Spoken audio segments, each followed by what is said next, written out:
Marvelous Marvin Hagler, a legend in our times, part 2. As you know, we are celebrating the life of the Marvelous One. So after becoming middleweight champion by defeating Alaminta, Hagler went on a 10-fight winning streak, beating fighters like Vito Antuofermo, Caveman Lee, Mustafa Hampshire, Tony Simpson, and Roberto Duran, to name a few. The boxing community had now called Leonard, Duran, Hearns, and Marvin Hagler the Four Kings. Marvin Hagler was now looking for a super fight amongst his rivals. Sugar Ray Leonard invited him and other celebrities to a night with Sugar. On that night, many were expecting Sugar Ray Leonard to announce his fight with Marvin Hagler, but instead, Leonard announced his retirement. I'm sure that Hagler, well, we're not sure, Hagler was peed off. Also that year, in May 1982, Thomas the Hitman Hearns cancelled a fight with Marvin Hagler due to injuring his right hand. Hagler's words were, he started to complain about his little baby pinky. You know how many people will give $1 million for that little baby pinky? So as we said, Hagler went on a 10-fight winning streak after the Minter fight. And also, Thomas the Hitman Hearns had a sensational second-round knockout over Roberto Duran on June the 15th, 1984, helping to drum up hype and anticipation for Marvelous Marvin Hagler versus Thomas the Hitman Hearns. So Hearns now moving up from super welterweight to middleweight to challenge Hagler. Hearns said in the pre-fight press conference, keep that belt by your bed because it's the last time you're going to see it. Marvelous Marvin was very quiet, but he wore a red baseball cap that said war. And Hagler's words were, it's a mental toughness and that's what I feel, war. That's what's on my mind. Hearns said, come April 15th and 3 rounds, I'll be the greatest. For Hagler's training camp, he went to what he would call jail.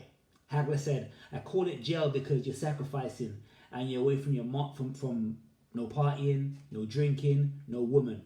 Hagler said, I've been feeling faint and been starving it down, so there's no doubt in my mind that I can win this fight or that I won't knock Thomas Hearns out.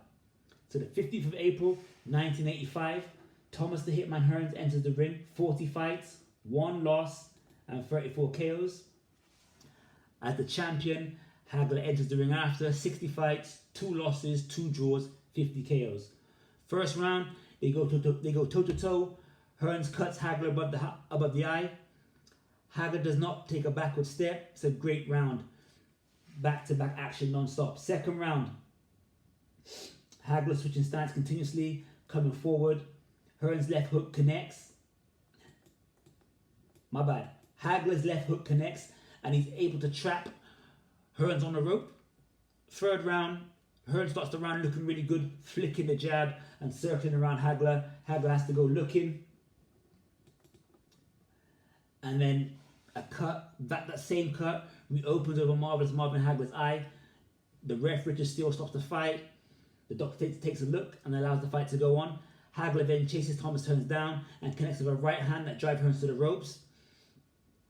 Hagler's got him on the ropes. He throws some body shots. Hearns escapes, but moments later, leaping right hands from Hagler because he switches stance to get distance.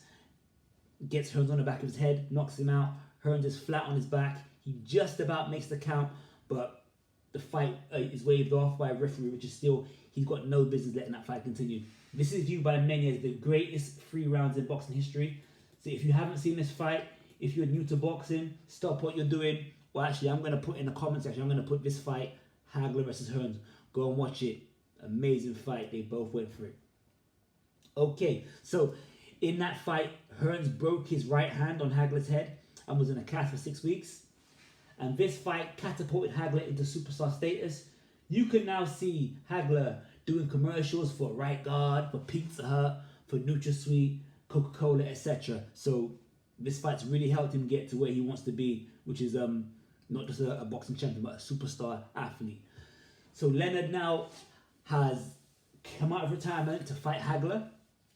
So this fight was on the 6th of April 1987. Leonard received 11 million for the fight, and Hagler, the champion, 12 million. Hagler lost to Sugar Ray Leonard on a split decision.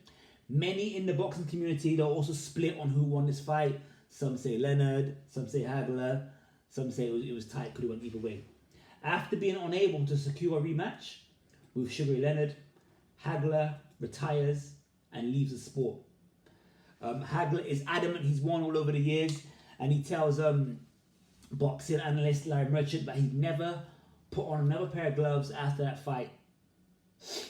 After his boxing career, because Hagler is very disciplined, he was very disciplined in the fact that it took him so many fights to get his championship fight, and it took him after so many attempts to get super fight, but he kept going. In retirement, same thing. He retired. He didn't come back to boxing. He moved to Italy and pursued his acting career. So there you go. There you have it. Marvelous Marvin Hagler. On the 13th of March this year, as we know, his wife announced that he had passed away at home. The reason of his passing is not clear yet. We don't know. The family's asked for, for time to sort of to get through what they're going through right now. Rest in power, Marvelous Marvin Hagler. Awesome fighter, disciplined, efficient, no nonsense guy. You'll be missed. Bless. I'm out of here.